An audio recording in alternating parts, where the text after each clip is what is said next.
Airport's kind of long. Have you seen short recorded?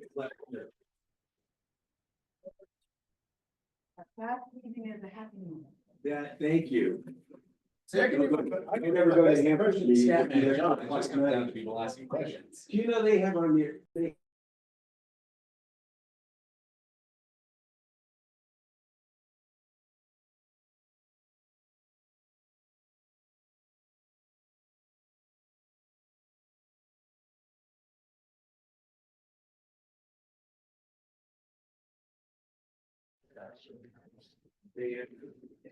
you know, when you're old and you get your shirt. Testing 1 2 testing.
March 13, the 25/20. I want to welcome everyone that is present and also the people online. So calling the meeting to order, would you please stand with me for the Pledge of Allegiance? Stand, salute. I pledge allegiance to the flag of the United States of America and to the republic for which it stands, one nation, under God, indivisible, with liberty and justice for all. Thank you. And with that, I will ask our city clerk to please do roll call to make sure we do have a quorum. Councilman Reynoso? Here. Councilman Verdugo? Here. Councilman Hernandez? Here. Mayor Pro Tem Gomez? Here. Mayor Preciado. Here, present. So we do have a quorum. We have everyone present. Would you also please read the statement? Government Code Section 54952.3, the members of the city council successor agency are entitled to receive a total of 450 per month because of being elected to the city council. They receive no other compensation for sitting as a member of the successor agency. Thank you. And with that, we'll go into item number 3, which is public comments, announcements, and unscheduled announcements. Would you also please that statement? Any person may directly address the city council agency at this time on any item of the agenda or any other items of interest to the public that is within subject matter jurisdiction of the city council successor agency. State law prohibits any member of the city council agency from commenting or acting on matters not of the agenda. 3 minutes are allowed per person. Thank you. And with that, we'll open public comment. Is there anybody who would like to address council?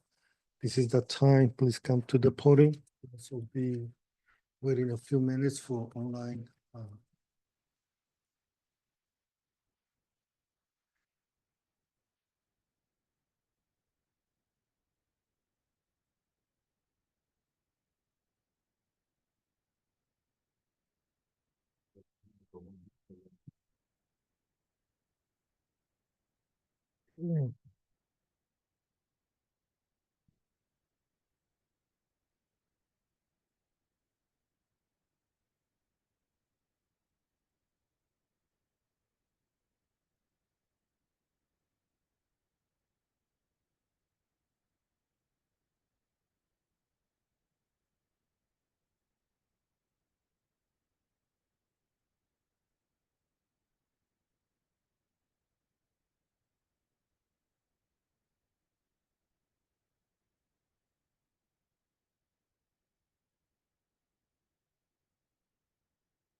Thank you. So seeing no public comments present or online, we close public comments and we'll move over to the next item in the agenda, and that is the consent calendar. So we have 2 items to consider, but all items are considered under the consent calendar are routine and approved by one motion or action. And that is A and B. Are there any question, comments, or there's a motion to approve the consent calendar as presented? That includes resolution 2025-21. And there was a correction on the packet. I think it says 2020. I mean, 25, 21, 20. But it should be 21. It's corrected on the printed version we have here. Okay, a motion to approve Yeah. A and B. We have a motion by Councilwoman Gomez. Is there a second? I'll second it. A second by Councilmember Hernandez. Angie, roll call, please. Councilman Reynoso? Yes. Councilman Verdugo? Yes. Councilman Hernandez? Aye. Mayor Pro Tem Gomez? Aye. Mayor Preciado. Aye, for the record, it passed 5-0. With that, we'll move over into the next item, item number 5, which is mayor and council members, also successor agency items for consideration, and we have none. So moving over to item number C6, that is activity reports and special presentations and committee reports. 6As will be public works, also code enforcement, animal control department by Supervisor Scott Davis, public works supervisor.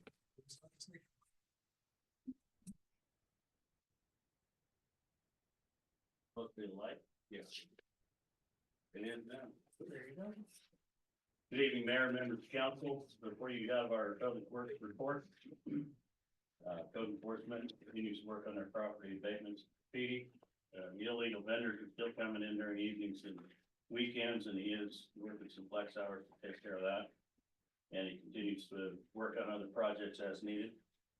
Staff continues to maintain our Rice Park landscape areas.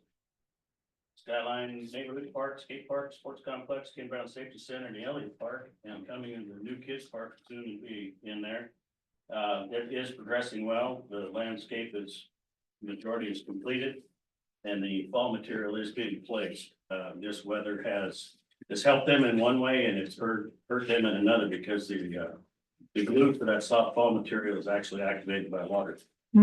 So everything they have down right now should be good and set. Takes them a little bit longer with multiple colors that they're doing on the very last part of the surface. Because each color has to be individually mixed, and then the mixer has to be cleaned for the next color to come in. So it's taking a little longer, but if weather permits, they'll be back out finishing that.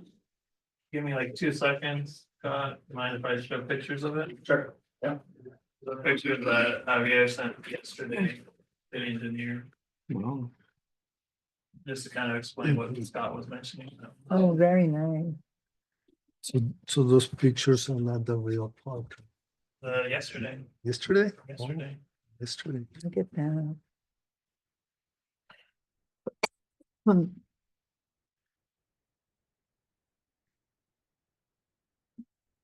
Coming along. Yeah, it looks great out there, and that equipment,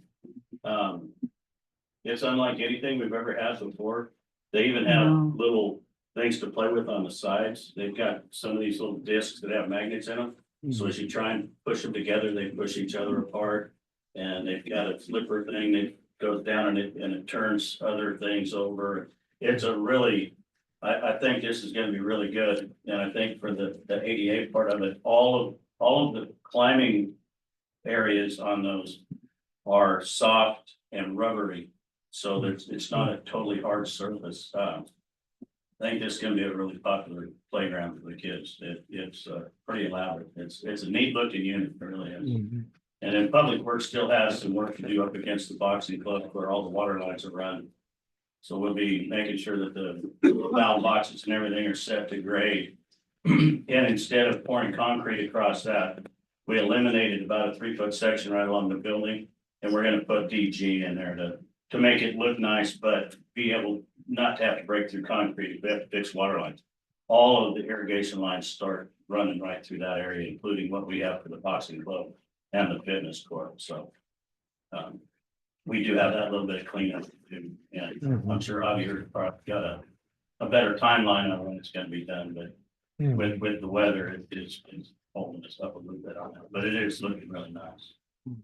So our animal control continues to maintain the shelter immaculately, and like I said, they did have 15 spay and neuter animals for the shelter and 13 for the public, which are still pretty good numbers.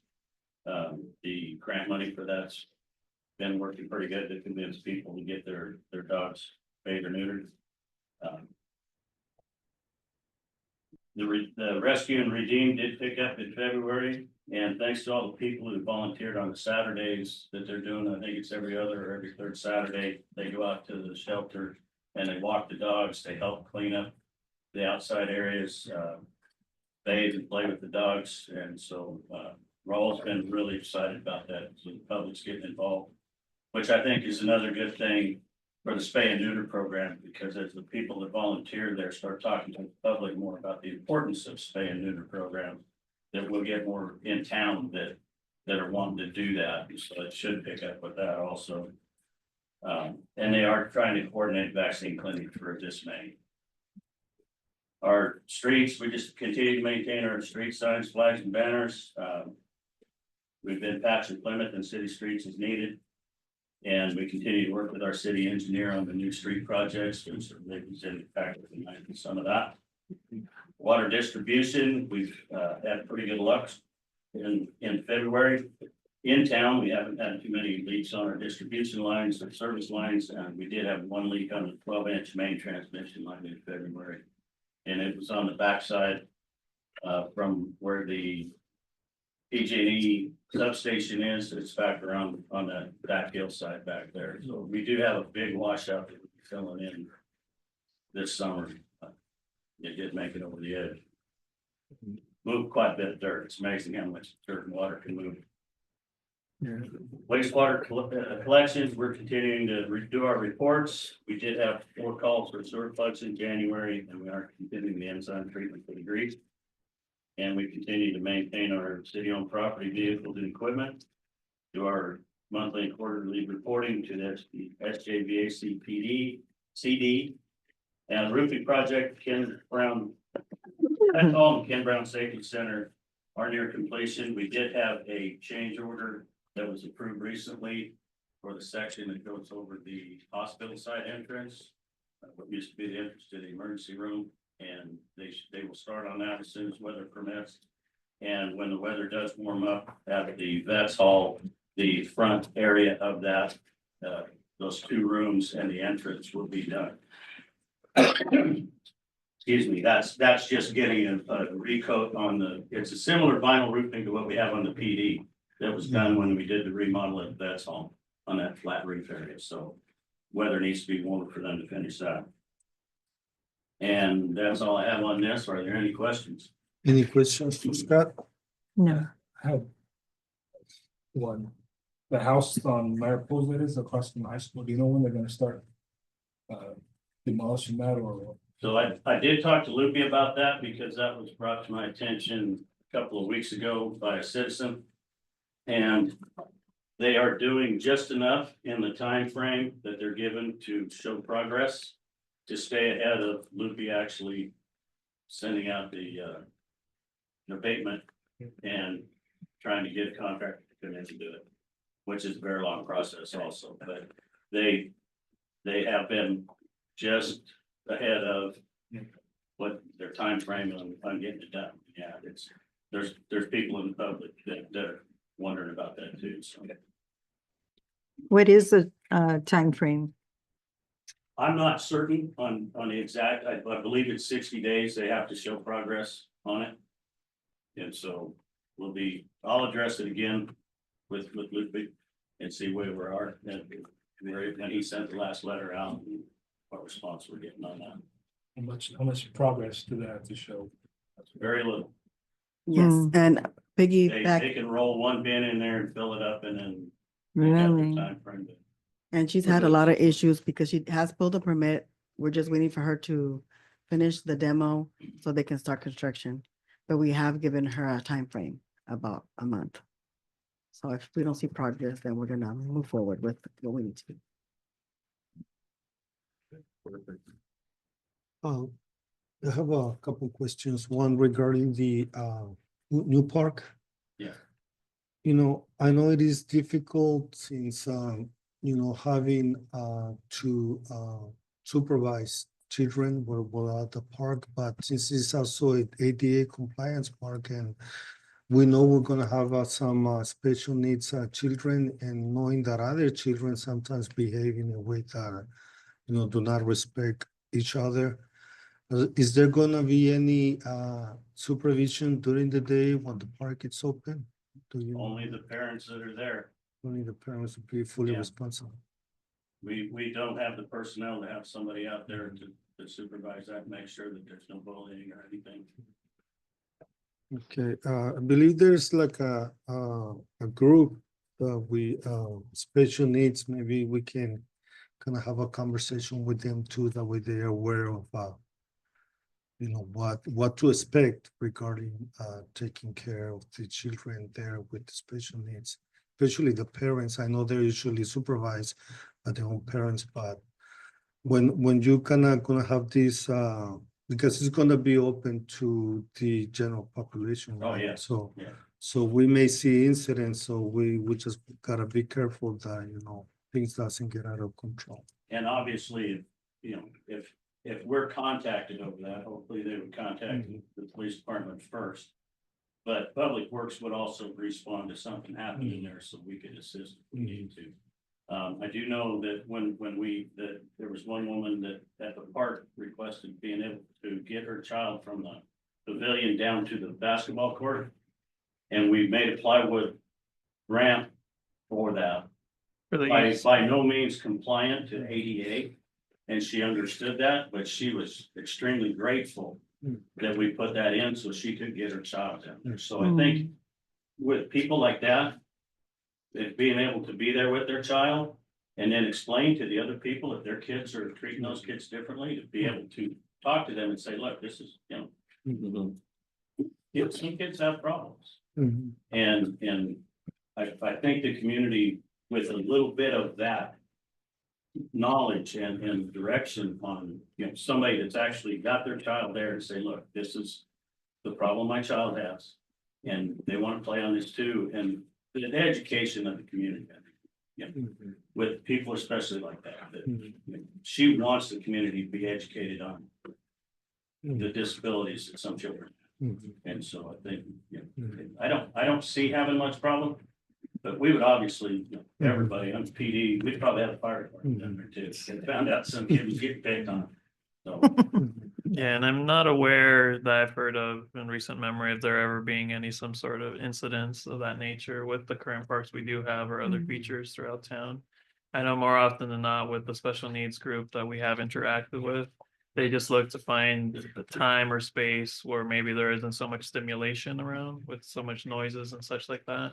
Which I believe if that sort of request were to come about, we could maybe designate special days or, weekends or something for activities, which usually they do try to coordinate with the community activities department. They've done pretty well on that end. So I think as Scott has mentioned, we have a pretty good community that does patrolling and is I think we mindful. could find volunteers for something like that on the weekend where they could actually talk to people and say, no, you can't bring your child in. Because it's set aside for this special needs kids for today. A special event. And I think most people would understand. Yeah. And that's the intent, to make sure that everyone can enjoy the park. Yes. That's what to say. Okay, the other one was regarding the water leak at the 12-inch on over by the hills. I know over time we'll be having a lot of erosion and a lot of leaks. And so do you have the equipment necessary to backfill all those areas, or is there any rigs with CRC or any other private owner regarding the condition of those hills? CRC has not come to us. We have enough equipment that this last washout we had, we can put concrete rubble in those washout areas. And then we have fill material that we can bring from behind the community building to fill in the top of that. Normally, we don't get huge washouts. This one, for whatever reason, everything was regraded so that the water ran up against the slope and back down into an area where it wasn't going to do a severe washout. It happened to hit a tire rail and went right over next to the slope and ran for the longest time without washing the slope out because there was a huge puddle down below that. When it did breach over the side, then with that soil up there, it just doesn't take long to wash it out. We have filled in some other areas before. It's in the same area where they had the major blowout, where they lost both water lines years ago in I believe it was the late 90s, mid 90s. And that whole slope had been rebuilt, but they hired a contractor to come in and do that. I think we can get this one backfilled and stabilized without having to do that. If we need to get a piece of equipment to move some more dirt from the bottom up and rebuild the slope a little better, we can absolutely do that. With what we have right now with our backhoe and skip loader probably wind up borrowing a big loader from the landfill so we can load the concrete up easier at the old wastewater plant to get it up there. We've got a dump truck and the other equipment that we can do this with. Is there any concern about gas lines or oil lines back there or PG&E underground equipment on that area? PG&E doesn't have any, and I will be getting with Mark with CRC to make sure there is two lines that are there that are CRCs. And one of them, I believe they still use, and the other one's abandoned, but I'm gonna verify that with them, and then we just need to use caution around it. Those two particular lines were actually on the surface. Everything in that area that is below ground with CRC has been abandoned years ago. Hmm. We're in pretty good shape in that particular area with them. And there was some work be done there at the PG&E station. Do you know what is that station that was vandalized or is that a I different? do not know. And I don't know. I know it looked like they had a contractor doing a workover on it or something, but no idea what. PG&E doesn't tell us anything. They just, They had issues with the transformer, but oh, this was unconfirmed why. I was kind of connecting it with the power outage in Carmen City. I believe one of the substation was vandalized, but I didn't know if that was the one that. I didn't hear that, but. Yeah. Tony Okay. probably gets more of that than we do. Unconfirmed is the best way I can explain Yeah. it. Well, thanks for the report and the great work you guys are doing. Works with that. Well, the other question, sorry. The waste, the green waste disposal site, I also see that it was full and they were moving it, so that is being well taken by the community. Yes, it's been well used. We've already hauled, I think. Multiple, Lupe yeah. we've hauled 4 or 5 loads out of that already, and there's still that much still in there. Mm-hmm. It's being well utilized, and they're not bringing garbage. They're better about the palm leaves now, because palm leaves, Don't mix. they don't like running them through the shredders because they can gum them up, Mhm. especially when they're green.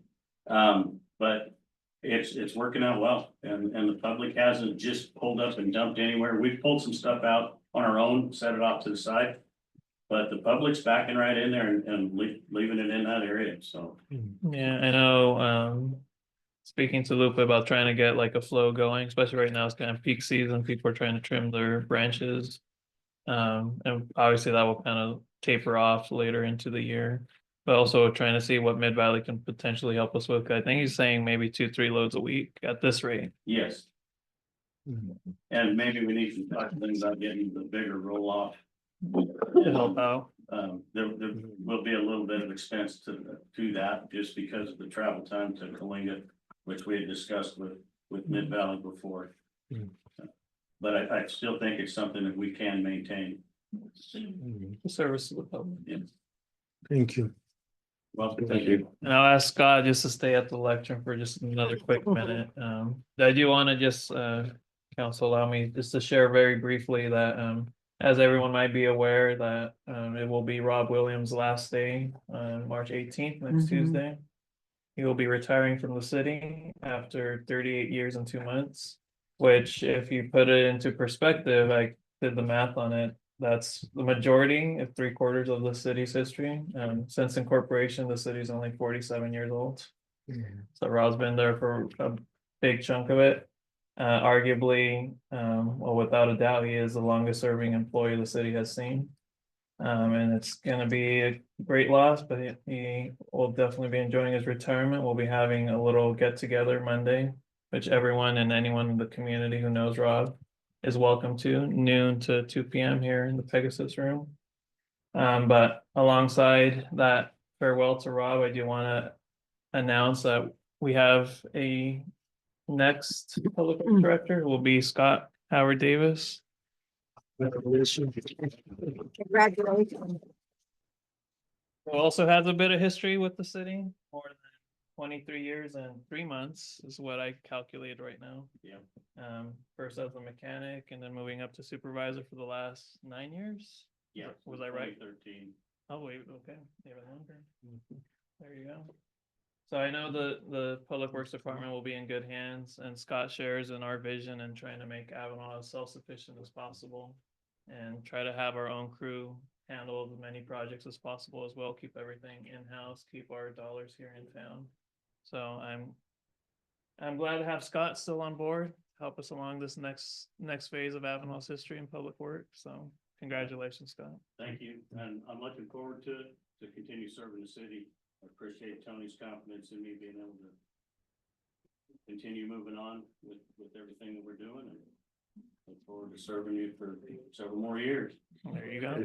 And you have a very good relationship with Caltrans too, Yes, we did. Caltrans, huh? That will help. Hewitton, Yeah. a lot of the community. Yeah, I haven't had too many complaints from the community, which I feel is a good thing. So I always try and treat them with respect and, you know, talk to them like human beings, and that's all it takes. And so it's my community too.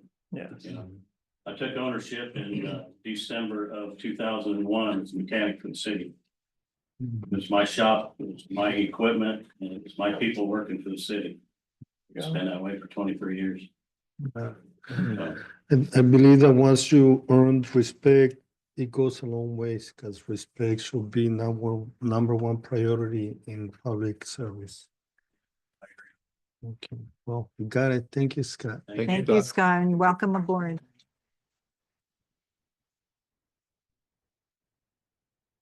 Thank you. With that, we'll go into the next activity report, and that is IT Department Activity Report by Humberto Bermudez, IT Director. Which is, looks like Yeah, we he's need to put like another little station for him right there.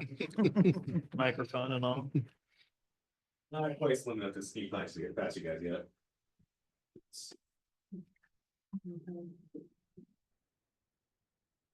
Good evening, Mayor and members of the council. That's it. There we go. All right, so short month, big progress. So first and foremost, Spectrum Business for Enterprise did confirm a coax installation for the Avenal Police Department, and installation was completed on March 11th, 2025.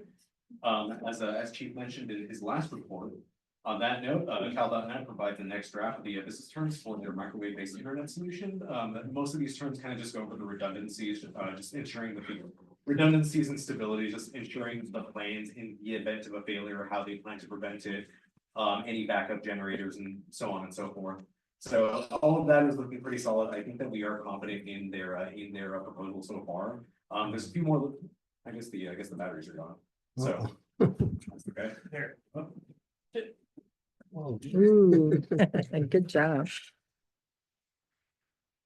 I don't have very well, my depth perception isn't great, so definitely risky. Notice. No one would have noticed.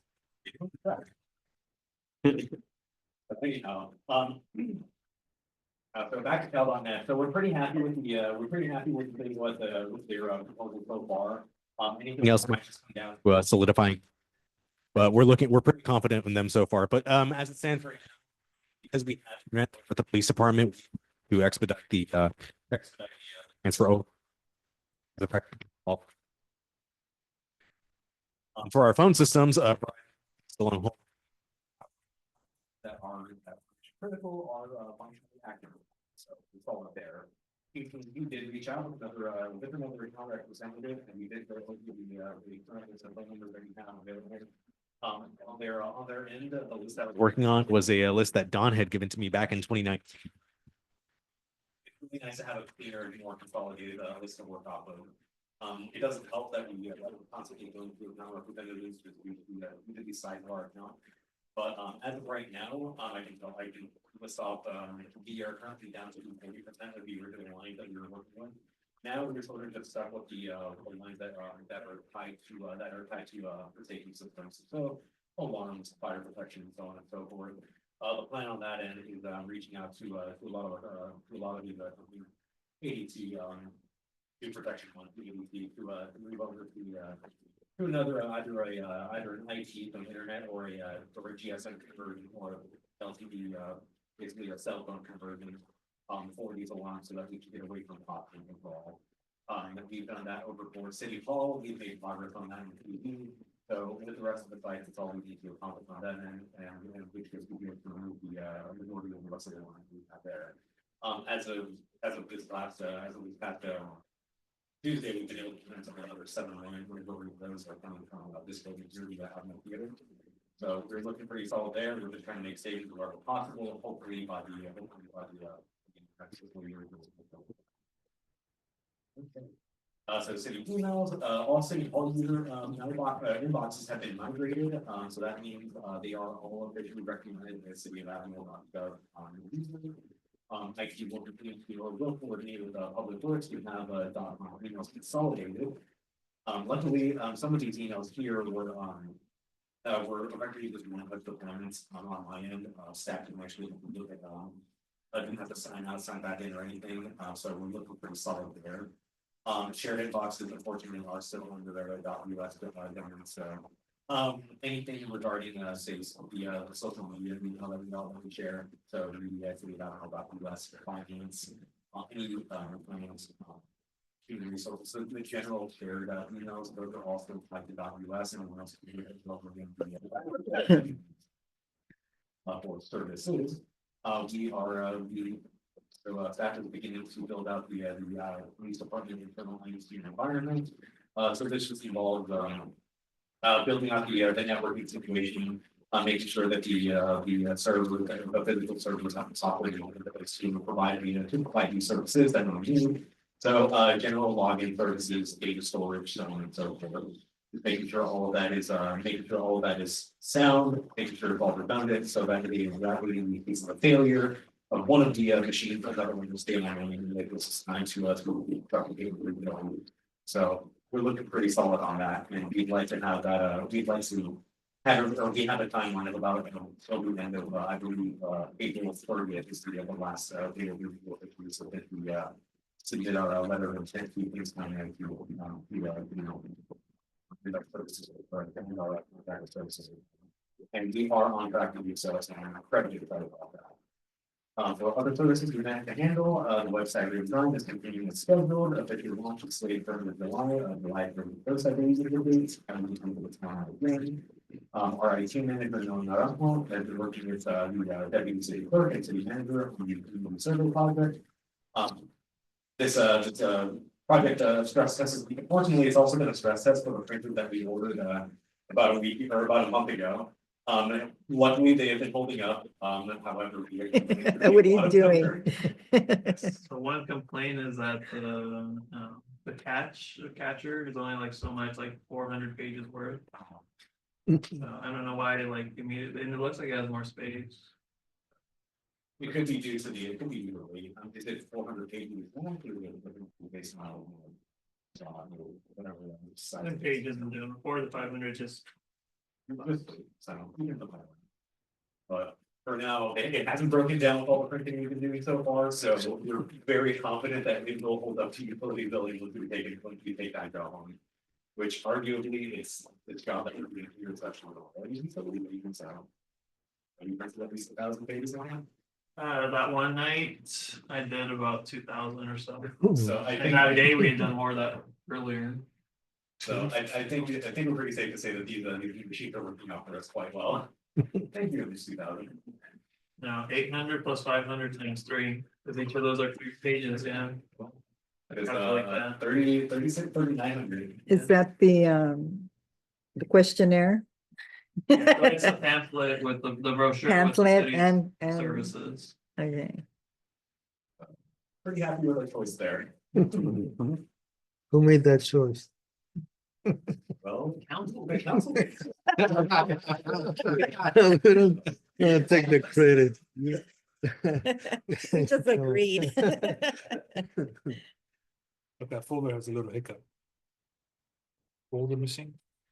You leave a staple in there, shred the paper. And we're gonna, the next piece I want to take away from Humberto, but is to get an actual folding stuffer. For mailing. Yeah, that would be. So as of right now, we have the small tabletop machines or the small tabletop folders that we be using for the museum on the side. And we do not want to use those for production for our utility. That is too much. That is a bit too labor intensive. So that's that's sort of the next part, and we've been looking at pricing as well. I'm hoping within the next 2 months, we'll have a lot of people have to. So, give or take, I will say, we're gonna give or take. About 80,000 in that project. So we're looking solid. So, and like Andrew mentioned, staff did work to create the informational package for the residents, for their investors, so. MAVP has been continuing to work on the LA Park signs. Both signs are now electrically functional at the time of recording. We have noticed small surveys have issues on the southern town. Entering the town here. Exactly, but the entrance, so yes, there is that one small glitch. I'm not sure if that's you're not sure if that's a hardware issue or if that's just based on media that's been displayed from over the line. We have noticed that if you are playing or showing content from more than a couple hours of the time, we do switching. So we need to look into that. I think we'll the final frame is still under construction. Staff right now is working on the software configurations to ensure that all parties have access as deemed necessary for provided MOUs. Things scanning in real time only requires that we post their content 50% of the time. I understand there is a different requirements from school districts, so we're together on that.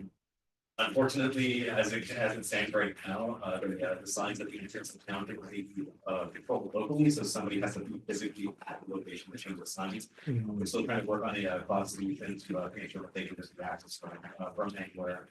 And to make sure that the any data isn't being because as it stands right now, the one machine that can edit the signs is the only machine that can edit the signs. If someone else tries to come in with the same software, use the same credential, pipes, everything, they can't just have one, or they can't just add one image. So that's something we're trying to work on. It's not pretty, but this is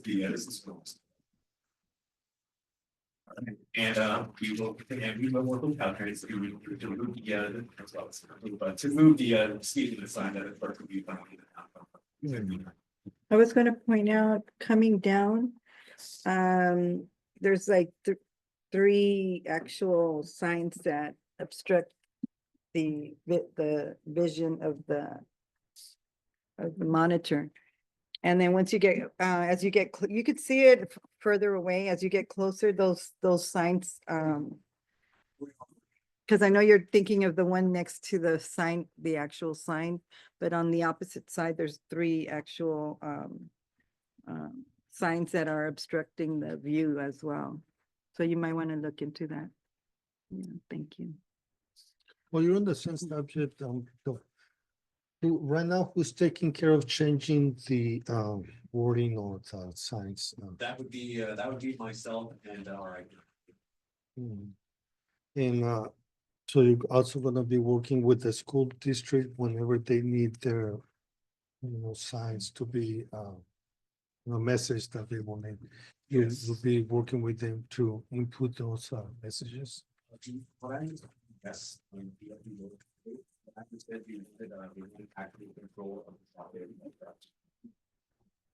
That's what we're looking at, so just making sure that they have control of the signs as well. And I do have a basic setup that I have set out, kind of the listings. Unfortunately, none of it is not too complex. Really, just we have a few minutes. We have a few seconds to see this on.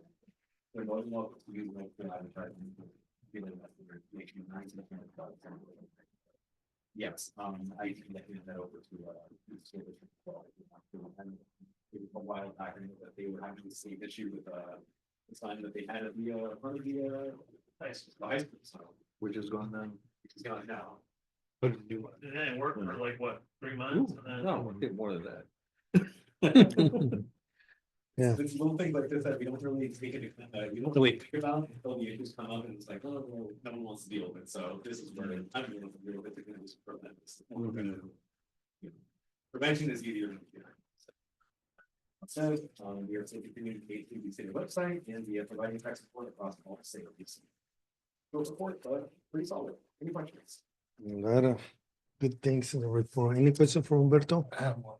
Sure. I know there's this come up before, And it's been almost over a year. The rec center building does not have a phone. Why does it not have a phone? It's been a year since issue has. So I can tell you right now, so physically, because we are running off of the Kings County, or sorry, the Kings County. Office of that, thank you. There is a specific port that the actual phone handset cannot use, or rather does not have access to. However, we do have that same application, the Verizon One Talk on every laptop that we deploy to city staff. That uses the same phone number and that does have access to the phone. So even though there is no physical phone, let's say if our recreation leader decides needs to access a phone, we can open up her computer, open up a One Talk application, and then use that same phone number. So save on myself. So, and that's the phone number we share off. So effectively the answer is because it's going off of the will not expose that for us. So we physically. However, they do have phone number. And she been. As that person that she brought up to date on how to do that. She has not questioned, but I have kind of gone over the overview with her. Unfortunately, that I think the way I configured it doesn't open on a boot because it was really intrusive. It's a pretty big screen. It doesn't necessarily let you exit out until you log into the service and then log back, or log into the service and then it will log out. So it can be a little confusing, but I can do some training. Yeah, that's needed. Something that needs to happen. They need a phone there. The phone needs to be there. Somehow we need to get that phone working. For an emergency, I mean, get to your laptop and do this and that instead of just grabbing the phone and dialing. You know, it's cumbersome too. So I mean, it's a safety issue too. So we need to get some kind of phone working there. Actual phone, not using the back.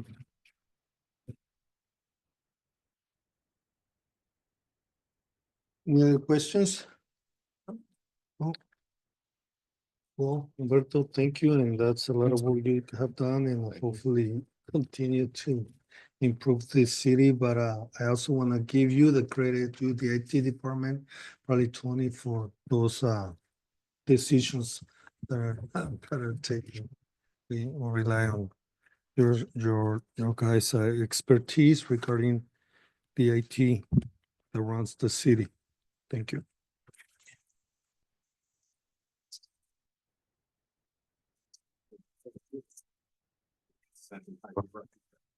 Do some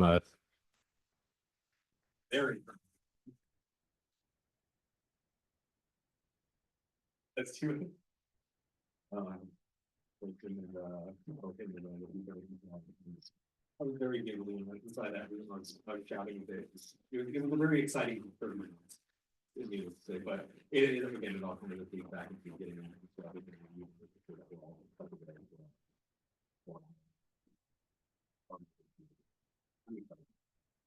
So, So you were able to lock into the web internet? Is that what you're saying, or at the police station? I can't say we do have an internet at the building now, so that's confirmed, but it was another service that is inside the building that isn't exposed to the public. That we were able to get access to. It was some credentials that had been lost in previous administration, so we've been slowly making a way to getting access back to the police. Oh, okay. We can talk about it. No, I was just curious if, because in the last meeting, we approved the internet to get wired into the police station. That was a Mickey Mouse solution. That was the Mickey Mouse solution. What was installed? Oh, you don't need it anymore? Okay.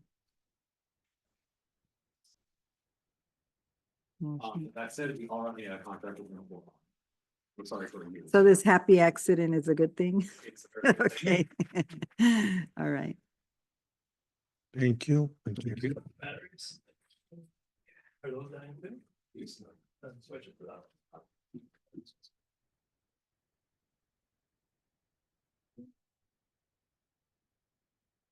With that, we'll continue with the next activity report. That's item 6.3, and that is Recreation Department Activity Report by Sheila Verdugo, Community Activities Supervisor.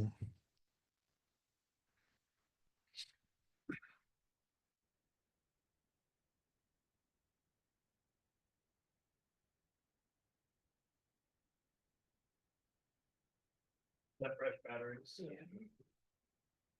Mayor and city council members. We have some upcoming events. Yesterday, we did our Amazing Fit Challenge down at the Billwood Pocket Park.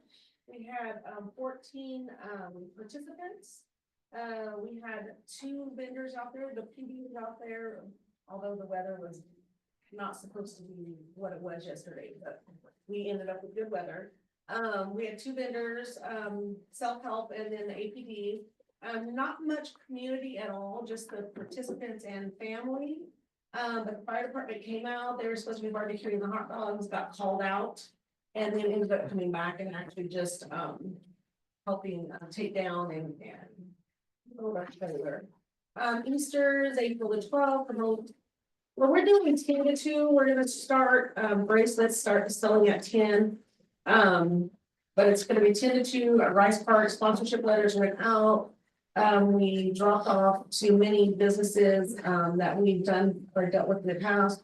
We have received responses from some of the businesses and should be getting donations for about $3,000. Staff will also be working with the AHS volunteers. I reached out to the high school and I'm working with Ashley, which is the she deals with the leadership program. So she's trying to help us with some kids that will come out and help and actually be there when they say they're gonna be there. They're not going to sign up and then not show up.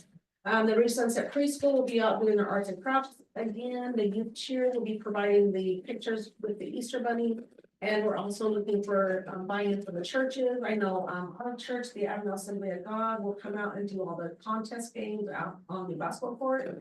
We're still waiting on other churches to see if they're gonna come out and do any kind of activity. KCO Tax Services, February 15th through April 15th, every Tuesday at the Rec Center and every Saturday at the Veterans Hall. Consulate scheduled for the March 31st through April 3rd. At the Recreation Center, the staff is working with the staff there to set up appointments for Avenal residents. And then you see the March rentals at the bottom. So, any questions?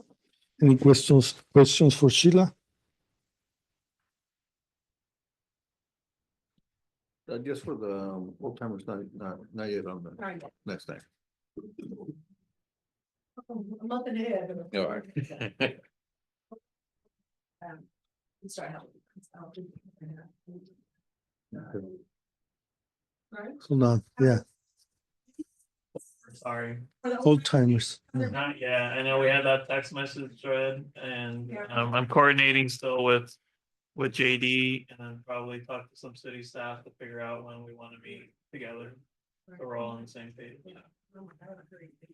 Still set for May 3rd. Yes. Yeah. Tell me, so I got information from the community. Okay. Sure. Students space is open in the evening and is during the day, what is that? I mean, you do Friday activities for your community. We're not doing that. We're not doing right now. No. And the recreation center only open to the Anna's office and that's. Yeah. So it's okay, like during the day, or anything that they do that. How is it helping? What are you doing that's gonna help like recreation to the kids, you know, what's good? I guess what I'm asking, what's the kind of do that? Yeah. But then the day you guys help another part of the city with other programs, since you're not doing the activities with the kids in the day. Those are questions that have been brought up in this community and I don't answer because I don't know. And I thought, well, I can ask them if I'm here. Right. And I don't put you on the spot, but those are questions. No, it's not on the spot. I mean, just I take direction as I can't really answer you right now and without probably going into something more. Like we can have to help with it, like we can have to help with the directing, that stuff, is it like food distribution? When are you having the what I'm doing. We're gonna be having the community this Monday, the meet and greet. Yeah, listen, Okay, any other questions? Yeah, just, Yes. Moses said since Rosa didn't have a mic, was just a quick summary, just there was questions regarding other activities that community activities maybe offers throughout the day if the rec center is open to the public. And I mean, that is stuff we've been discussing and working on hopefully for the future. But if Sheila's done, I will ask if you might stay for a quick second. Another quick recognition to provide, a lot of us got to go, but or probably saw on Facebook already that earlier this week, Sheila Verdugo, our very own community activity supervisor, was recognized at the Kings County Board of Supervisors for Women's History Month. Not just for her 22 years and 2 months of service for the city, but a lot more years of service.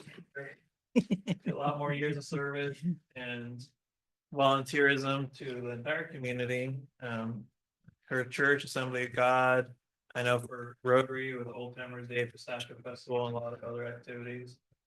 So she was recognized, and we all got to go to a nice breakfast and very nice, a very nice presentation. And I guess on behalf of the city as well, we want to give you a little bit of a recognition to add to your collection.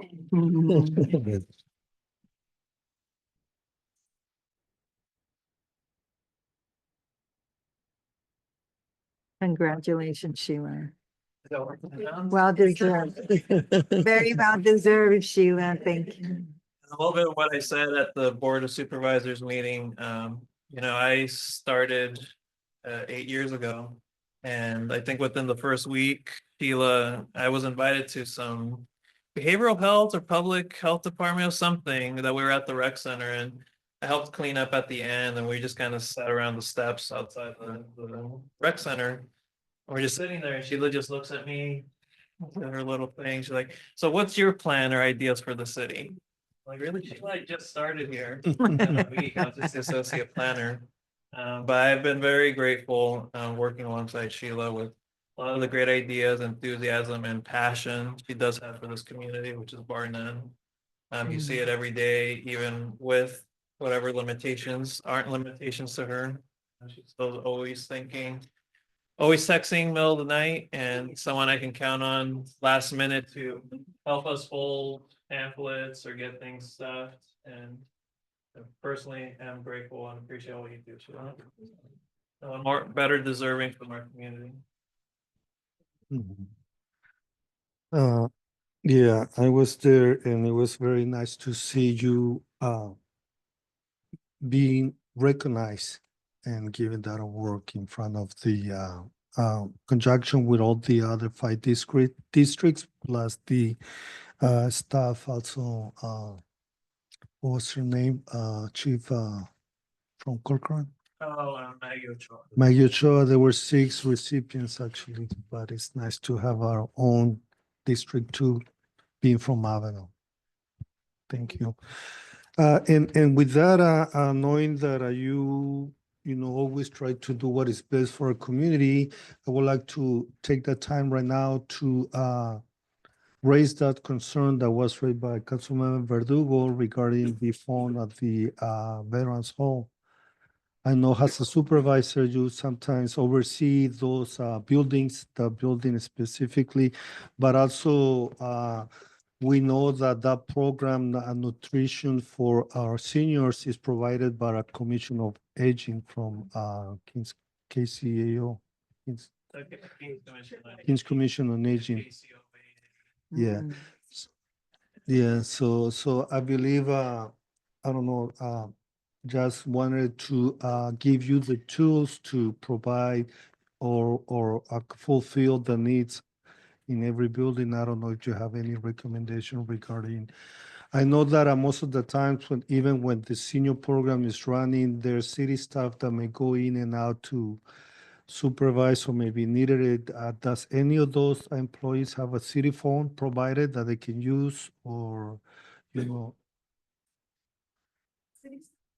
Well, sometimes Anna, yourself, and what is the other cleaning janitor name? Oh, yes, Monica. Monica. I see Monica and Anna, and even yourself might go into Bet's Hall during the day, during their business of operation.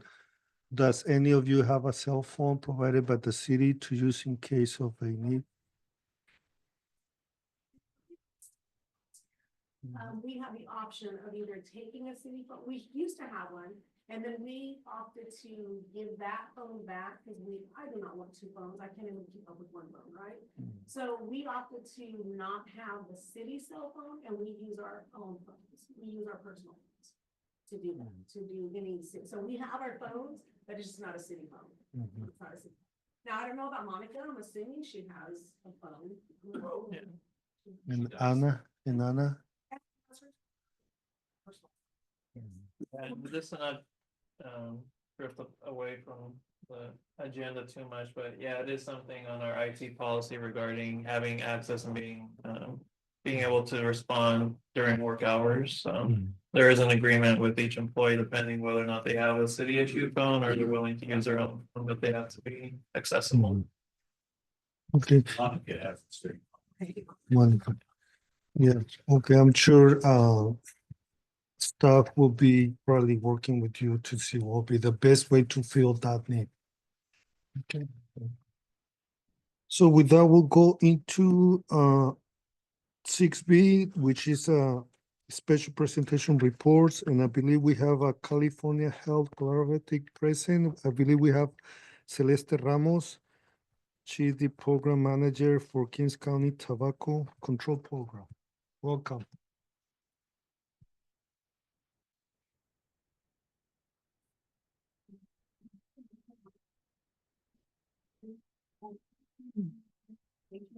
Tobacco laws that went into effect at the start of the year, and just sharing local tobacco prevention factors. I'll be reviewing organization background, the current state policy, what are the new tobacco laws, the importance of policies, local Kings County data, and how the Kings County tobacco control program can support the community.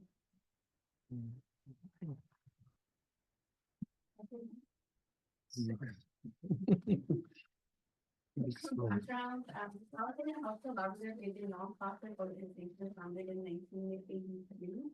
It has various programs and services throughout the state. We have offices around the state. Three offices are located here in Central Valley. In our Kings County, we have an office located in Hanford, that's on 7th Street. In Tulare County, we have an office in Visalia, and we have our headquarters in the Something notable to mention about California Health Collaborative is that it is the only nonprofit that also serves as a local agency in 2 counties.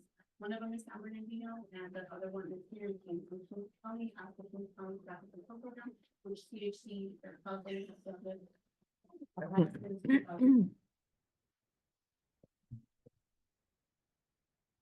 I'll be going over the current state policy of now at the moment. So if you all remember, growing up, if you're like a millennial user, the age to purchase tobacco was 18, but that was changed in 2016 with the state act. The minimum age to purchase tobacco went from the age of 18 to 21, and that also included purchasing e-cigarettes and vapes. And at that time, military was exempted, but that was removed in 2019 when federal tobacco was used. In August of 2020, Governor Gavin Newsom signed SB 792, which banned ventilated and shortly after the next business day, companies such as and they had to collect over 600,000 signatures for the referendum elections, and it did qualify. So in the 22 elections, we saw it 31. And California voters did pass Prop 31, so SB 792 officially went into effect on December 21st of 2022. But SB 793 did leave a lot of unanswered questions, and this is where AB 935 came into place to kind of answer those uncertainties. AB 935 was signed in October of 23, and it went into effect at the start of the year in 24. It seeks to clarify implementation and enforcement of SB 793. AB 935 says SB 793 enforcement processes will align like that of the state act. And it also designated the California Department of Public Health as the designated enforcement agency. And again, it didn't have a lot of uncertainty around enforcement.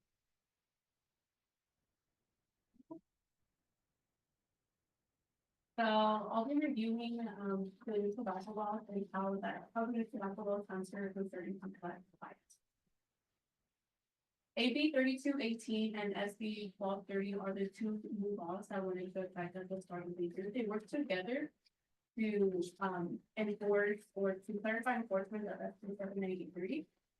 These are some of the highlights from these two new laws. A through 18 unflavored tobacco list, which will list out any tobacco products that lack characterizing flavors, and this task is left to the Attorney General's office. They will create the list. It also clarifies restrictions on delivery sales, so delivery sellers will be prohibited from delivering and selling flavored tobacco products. It also authorizes or it clarifies two new entities that are authorized to seize prohibited flavored products. And it also now penalizes distributors and manufacturers. Prior to these new laws, only the retail or its employees were the only ones. And these two new laws have been for the year and should be fully implemented. So as I mentioned, there are two new entities that are authorized to seize prohibited flavored tobacco products. The California Department of Tax and Fee Administration, also known as the CDFA, including local law enforcement, now be authorized to seize prohibited flavored tobacco products. And the CDFA is accepting the prohibited flavored tobacco products transferred to their work. But before that can be made, these products separated by weight, cigarettes, and batteries, and there is a form available on the CDFA allow the transfer.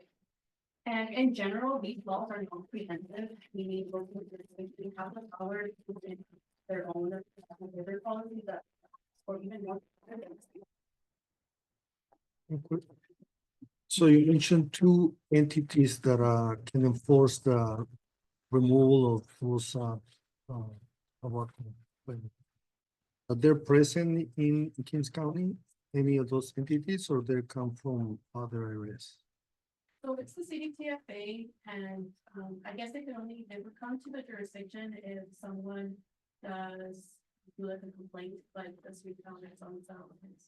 I heard that they're selling, or we know that they are selling. But it also authorizes local law enforcement to go into these stores and check their complaints. And they are also authorized.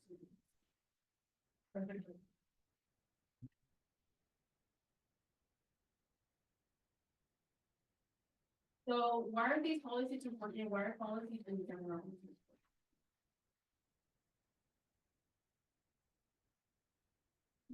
Local policies, they change social norms, so they do things some attitudes and beliefs on tobacco use, marketing and availability in the community. They reach vulnerable minority and rural populations. Here in the Central Valley, we have a lot of rural populations, rural communities that face challenges in better access to resources that are needed. Local policies also promote health equity and health equity transparency where everyone has an opportunity to reach their highest level of health and wellness. The local policies also make the groundwork for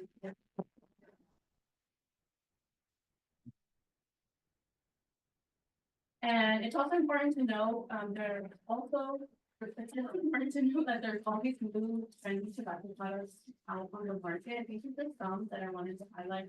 They right now very popular among the young people. It comes in different nicotine strengths. There are also new types of e-cigarettes. Now there are some that are like smart beats, like a smartwatch, where you can track fitness, you can text on any video games, and they tell you what the battery life. So tobacco companies are always evolving with new products to try to find. Oh my God. To make sure that tells you life runs. You got 2 more years to go.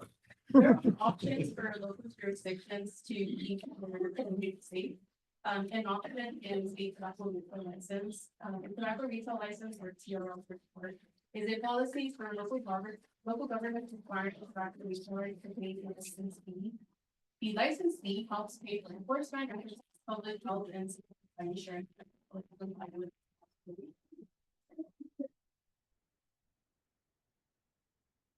In a tobacco retail license, you will see that retailers in the community, in the community, will pay a license in order to operate. And the license to require retailers to pay again, will help support enforcement. And then it'll also identify who will be the local enforcement, and there are also plug-in options, so the tobacco retail license is customizable to meet the community needs. So in Kings County, if you're wondering what these tobacco units look like, there is some data from the district.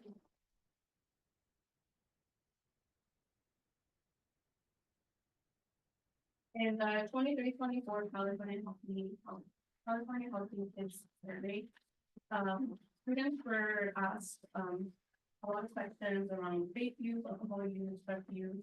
It was found that 12th graders here in Avenal High School found 30% of senior 12th graders here in Avenal High School found that getting vapes is very easy here in the community, but also 51% of those high school seniors also know that vaping causes great harm to them. So although they find it very easy to obtain the community, vaping causes great harm to them.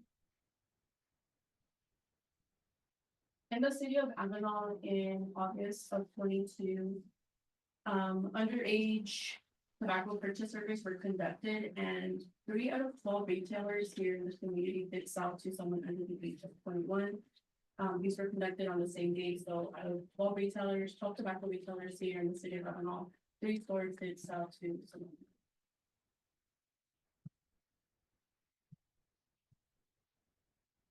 And around the same time, in August of 22, surveys were conducted with 50 community members, and they were asked about their knowledge, attitudes, and perceptions around tobacco influence in the community, and this is showcased that 84% of Avenal residents believe that there are too many places in the community that sell tobacco products.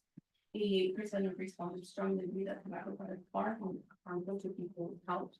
And 88% of respondents said that they would favor a law that would require store owners to have a local license to sell.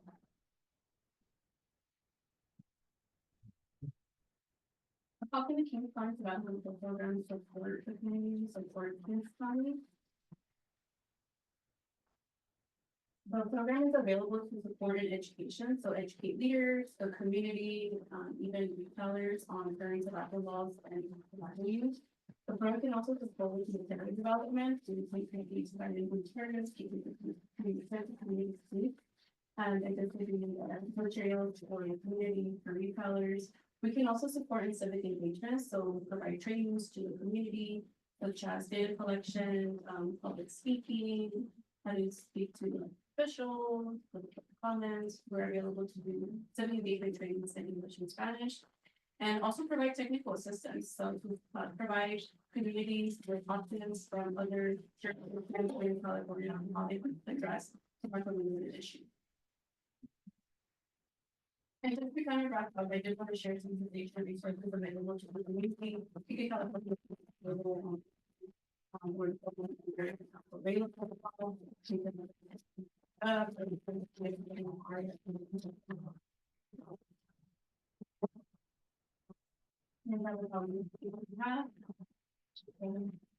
Any questions? I'd just like to thank you that you came to our meet and greet. Thank you. So you guys are open and will be able to come and probably give education type to our community members in case it's needed or asked to do so. Will be a team from general program. We can do that. We can do that in Spanish. We can do that like a community forum. We can do that. So I know the language that I provided may not be suitable for parents, students, so we could tailor the information to be more. I believe it's important that they get this data information, so they're aware. You know, sometimes you'll be surprised who's got those vaping small devices or, I even seen them at the elementary schools where they come out of the elementary school and they have them in their hands. So how they got them, it's really hard to know, but I think education may go a long way. It's protecting our youth from, lung cancer. Something I want to share as well is that, in previous experience providing tobacco education in other communities to parents, it's interesting to know that not all parents in the community know that they should tobacco. Mm. I feel like that is something that they don't no longer. Other than something that. And they, like we need to show some promptly, to schedule something for spring. And for the year, school year. Kind of posters or something we could start putting at the shows. You know, Good, so we do work with program insurance and we're to create educational materials, in community. So that is something that we are going to start working on and. We don't want to start like me, so before May.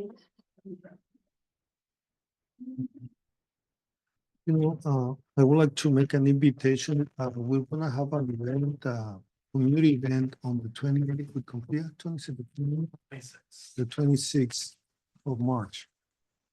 And there gonna be a lot of community participation, but also a lot of informational booths. It might be a good idea if you can come over with the team and probably give some of that information. Meanwhile, we can prepare a community event just for the, yeah. We can reach out to Tony or and he can give you. I guess I sent you invites earlier today, so I'll be sure to have your email. Can you show her which one it is? We got it. She got it? Yeah. Okay, Top one, right? okay. Okay. Well, thank you, and we really appreciate the commitment. And I know your agency, your nonprofit has been coming to Avenal since I remember, probably 08. But thanks for that commitment and willing to help others to do the right thing. Thank you. Thank you. Thank you.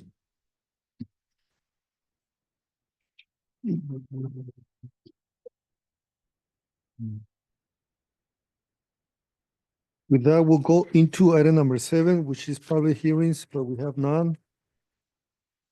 Item number 8, old business. We still have a quick, I guess, update from our city manager. Real quick, no update. I mentioned briefly on SRO, so continue to service. So continue to service the middle school. I had heard 0 complaints on that end. Just a few things to update regarding collaborations with the school district, as they are assisting us with the Confida events. As Mayor just mentioned, so Wednesday, March 26th. We have the flyers here available for the public. It's been posted online. The school district has shared it on their parent square. We're hoping that they'll be able to text it out to all the families pretty soon as well. We're working closely with the staff at the Fresno Area Hispanic Foundation to coordinate the food, coordinate tables and chairs. So there's a lot of moving parts, but we expect it to be a pretty big event and hopefully a success. Likewise, they are coming kind of a pregame before the actual event. This coming Monday, March 17th at 1:30 p.m. to Gallery Cafe to present and meet with our local business owners. I think some of our council has shared that information. We originally had stated it would be Friday, but actually now it's moved to Monday. So hopefully you're able to update the business owners you spoke to with the new flyer. They just want to kind of meet them and assist in anything if they need help with a loan application, with any sort of application for business licenses or, reselling items, anything like that, and also offer them grant funds that they may have available at this event. So hopefully any businesses that you know of, please share with them. And if they're listening, we have this on the website as well and on Facebook. So hopefully they have a pretty good attendance because they really do want to help out our community. Then on the other end of that, they are assisting us with these surveys. They've been sharing that information as well, calling out for volunteers. I won't get too deep into it right now, but they should be assisting us this Saturday and allowing us to use the high school auditorium as a home base, as we hope to hit all the residences north of Skyline this weekend. So we're making pretty good progress there. But that's the quick update I have regarding the school district. We continue working together as we can. Thank you for that update. Yeah, we already had two events with them, one at the senior center, it was full, so the second one was at the middle school, outside. And there were at least at least 300 people, participants participating. So we're probably expecting, to be the same this time. We'll go into new business. We have 9, item number 9. Item number 10 is correspondence, announcements, and closing comments, and that is before we go into closed session. Any announcements from our city clerk? 700 forms.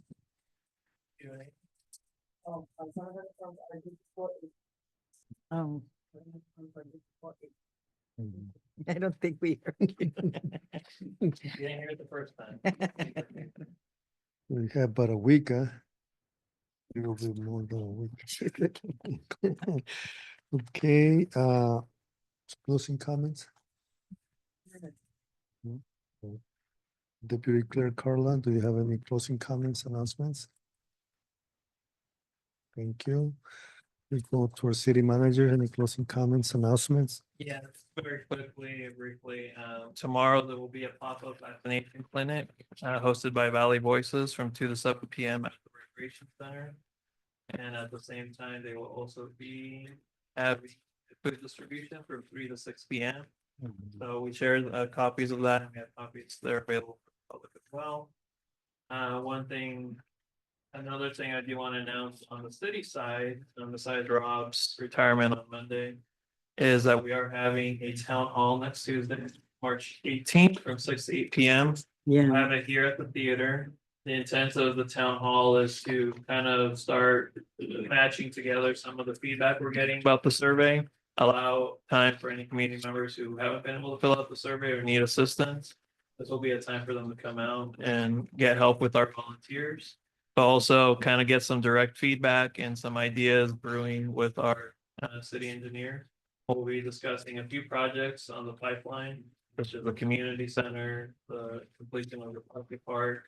A lot of concerns about Skyline and how to kind of redevelop or reimagine that. Just some ideas that as we're trying to join together a lot of the grants that Javier mentioned last month that we've received and how we want to utilize those funds and what are the features the community would like to see, or explain why some things maybe haven't happened yet.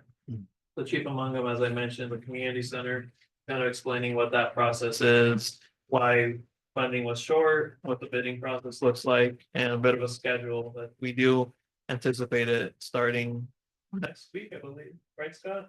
Actual construction activities. Yeah. So with completion, hopefully by the end of the year. So I know that's information that's been popping up a lot on our survey, so we want to start getting ahead of it. And this town hall will be fundamental in kind of bridging that gap. As we've mentioned this year, we want to increase engagement as much as possible. So I do hope a lot of community members come out. We'll be having the survey so they can provide more feedback, but also give us feedback on some of the projects we have. And speaking of the survey, that is ongoing. As of my last count, I believe we're at 330 responses so far. Oh, good. We, last weekend, the team was able to get most of the south side of Skyline, visiting most houses, and if they weren't home, leaving door hangers. We're still soliciting for volunteers, so if anyone in the community is willing and able to help us out, this Saturday we'll be having our next push from 11 to 3 p.m. We'll be meeting at 10:30, just get things ready. At the auditorium, yes, Aviator. High school? high school auditorium. And so if anyone would like to help, give you a quick training, Carla and Noah have been doing a great job getting everything together. I think this will set us up to hopefully do something like this each year. And I do think that word of mouth on that $10 discount is starting to spread, because at first we only had like 4 or 5 each day, and then now we're seeing 20, 30. So I think finally all that marketing is paying off. So, and we are seeing some very good feedback. Some of it is education, just kind of educating the community on the programs, services the city provides, hence the brochure. But likewise, some are some good ideas that merit some discussion, how we can incorporate them to better serve our community. And the last thing I want to share, if council will allow me, just want to say that today marks my 8-year work anniversary for the city. Congratulations. Today, wow, good job. I just want to say, I mean, many might recall, I started off as the associate planner, a job I'm not afraid to admit I was not prepared for or ever fully understood. But getting to work at City Hall and getting to see all the great things that were happening, as I mentioned, I worked a lot with Sheila as the associate planner, helping community activities, and just getting to learn a lot what every department does and meeting all the incredible people we have. The city's been only my second official employer. My first one was at my alma mater at Georgetown University. I started at the library as the digital media specialist / consultant. Then for the summers, I was a summer immersion counselor 1 year, and then 2 years as director for that program. So then this job here at the city, and not to discount, probably 16 years working at my family's ranch in Mexico. So all those experiences combined have really helped me in the role I'm in today. I just want to say I continue to be blessed with the opportunity, work with the community and the council, all the trust that you guys have in me, all the feedback I get to strive and do better for our community. And especially is fortunate to work alongside the best people around, honestly. They help guide me and teach me a lot every day. Truly unmatched, save for my own dad and our vaquero who's still back in Mexico. But I know that we're all working together to, share a vision of Avenal, making Avenal a home for everybody, making it the best home possible. That being said, I mentioned it on social media already, but I want to admit this is probably the halfway point for me. If, I serve at the pleasure of the council and I'm proud of it every day, but hopefully just 8 more years of it.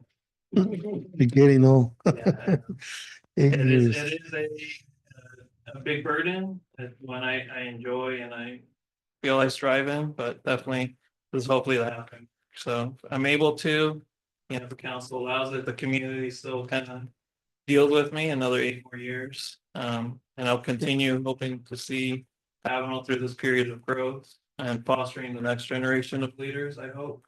That they'll have better ideas and they'll probably have a lot more passion to continue putting Avenal on the map. Again, just want to give thanks to the community, the council, and everybody here for the opportunity to serve. Well, congratulations on your 8 years. Congratulations. And here to see you another 8 years. Yes, yeah. Si Dios quiere. Si quiere.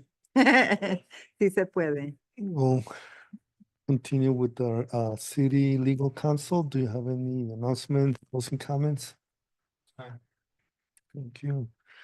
We go to our David Reynoso, council member. Any closing comments, announcements? Just on this, on the Logofia, it would be great if we can put I let, the gallery know, just in case somebody shows up and tomorrow. Mhm. Just to Like a tell flyer. them it was moved, just in case. We put a flyer maybe on the window. Tell them, you know what, it's been moved to Monday. Mhm. Okay. Yeah, I did let him know about the change of day and he's aware, but you're right, in case anyone shows up, maybe I'll put a poster up. Yeah. Mhm. That way they're Big aware. poster. Mhm. Councilman Verdugo, any closing comments, announcements? We'll go to, Councilmember, Pablo Hernandez, any closing comments, announcements? We'll go to, Mayor Pro Tem. None at this time, thank you. Well, real quickly, I just want to report that I've been representing the city in many conferences. Last week I went to Sacramento for the legal California Association of Governments. All the counties were there for 2 days, and we got a lot accomplished, hearing from other counties regarding transportation, affordable housing, and also trying to get something together regarding the deadlines that the state has regarding electrification. Infrastructure was a big issue because more rural communities do not have still the right infrastructure to transfer to electrification. Also looking at the needs of the farmers and also the residents that have to travel, the travel miles, VMTs is a big thing right now because the state put up a plan, but finally with the push of counties, especially the Central Valley, they recognize that the plan does not fit, it does fit the urban communities because I believe they want to impose a tax to the communities. The more they travel, the more they're gonna pay, and that's in order to get some money, because now that I believe 27% of the sales in recent years now is electric cars. So those cars are only paying a small fee for registration at DMV. So there's a lot of there's gonna be a big gap regarding gasoline prices, sales tax to the DMV, which goes back to counties and to communities for infrastructure, for roads, and also transportation. So that's going to be a huge impact. So looking at ways, so we're pushing really hard. The 8 counties in the Central Valley were there Tuesday and Wednesday in Sacramento. Also this week, meeting with the all the assembly members in the senator for each district for the 8 counties, and we're there as a voice. We had 2 representatives, 1 supervisor, and 1 elected official from each community, mayor or mayor pro tem. And if any of them could attend, then there was a council members. Actually, there was a council member from Madera. They have a council member there. And you know, the intent is to have representation not only at the county level, but also at the city level.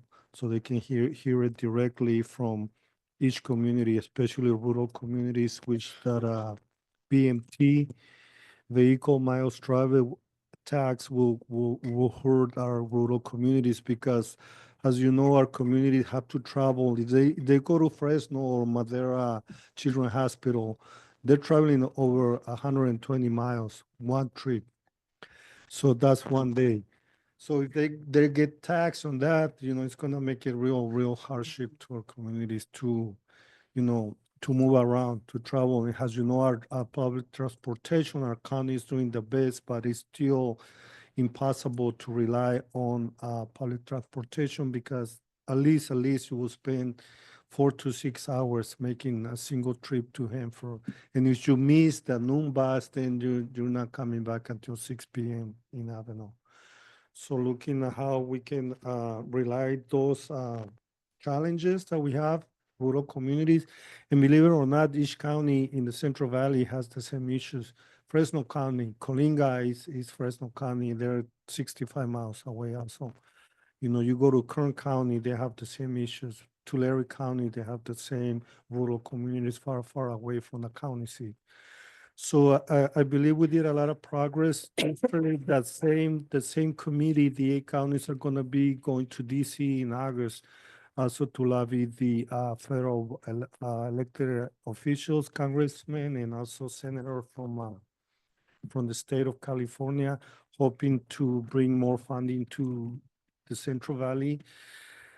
It was a big discussion because I believe it was mentioned at the last meeting, the state of California is subsidizing other states for infrastructure. A lot of the revenues from California go out to the federal government, and they subsidize other states. As you can see, other states with less population, less revenues, they have better infrastructure for roads, bridges, and even transportation. So looking at ways how we can retain some of the revenues. The 8 counties in the Central Valley, it was mentioned yesterday that we contribute about $42 billion every year on agricultural revenues. And just the two biggest counties, Fresno and Tulare, they both together do about $25 billion. So we see that some of those revenues are not coming back to California. So we need to do what we can to try to get a more infrastructure funding for our communities. So working on that really hard.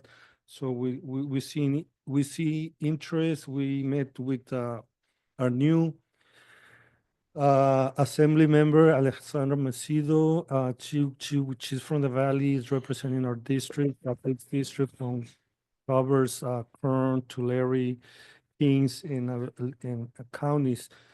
You know, so she's really interested on hearing the needs of each community. So she's voicing concerns also and showing support. And she was here in Avenal when she was running for campaign, and I asked her to come back now that she's the assembly member to help us with the issues we have. And she promised to come, so hopefully she will be dealing with helping us with those direct issues. I also attended a conference last Monday in Merced. The CEO from PG&E was there. Actually, surprisingly, there's some news that shocked me. According to PG&E, they're paying the state of Arizona to take the extra grid because now with the solar plants and all the infrastructure that they have there, they have more energy that is needed in the state of California. So in order not to disturb the power grid in different substations, they're being forced to pay to the state of California to take that extra energy. And so I had a really good push that they need to find other ways. You know, giving a free is one thing, but having to pay to somebody to take it. I believe I mentioned that we have those issues with the wastewater treatment plant, that the state prison is actually paying the farmer to take the water, when in the past they were paying, you know, decent amount of money to take the water. Now they're turning around and forcing communities to pay to receive the effluent treated water from wastewater treatment plants. So we gotta find, I believe, other solutions to make it more efficient and find ways to reduce the kilowatt usage, the tariff that are imposed. But the good news is the kilowatt per use is coming down. Another good thing that I found out, you can request to pay as you use the kilowatts and not going to the peak hours rate. You can avoid that if you sign up for usage rate instead of general peak rates, because those keep changing. You know, now it's different times. It's very confusing.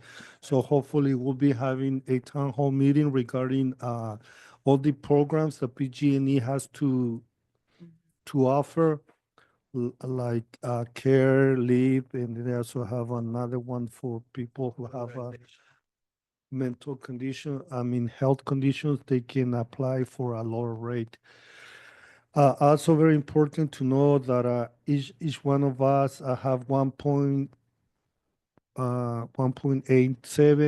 kilowatts of rate one, which is the cheapest rate. Once you go over that, you go to tier two, then you paying a lot more, and if you have tier three, then you pay a lot more. And even though if you're on the peak hours rates, they also charge you like from 10 to 8 p.m. if you use washer machines, dryers, those high energy electric equipment, you'll be paying a lot more.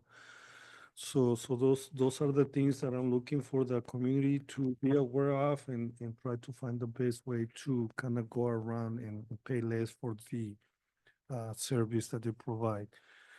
So that's about it. So I want to thank everyone for attending our tonight's meeting. We'll going into closed session and we will probably report something if we have to. Thank you and good night. It'll be a short meeting. Yeah, Yeah. still 5 minute recess. Good. And we have to. It is nice. I got We have to reflect. Where do you buy?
turning these? If it's pink, if it's pink, that means. Oh, okay. confidential information. It's not.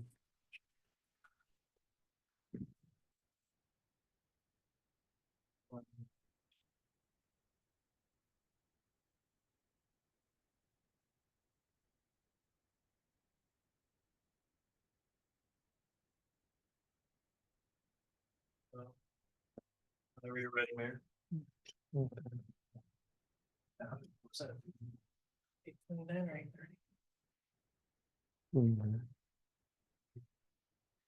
Good evening, everyone. We just came out of our city council, City of Avenal City Council meeting. The time it's 8:29. Council voted 5-0 to do a formal evaluation beginning tomorrow. We'll start the formal process to do that annual evaluation. And it was consensus vote and we adjourned the meeting at 8:29. Good night, everyone.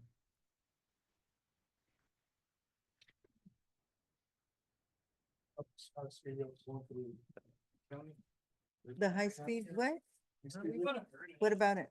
I thought they took all the farmers' property, put that green thing in there.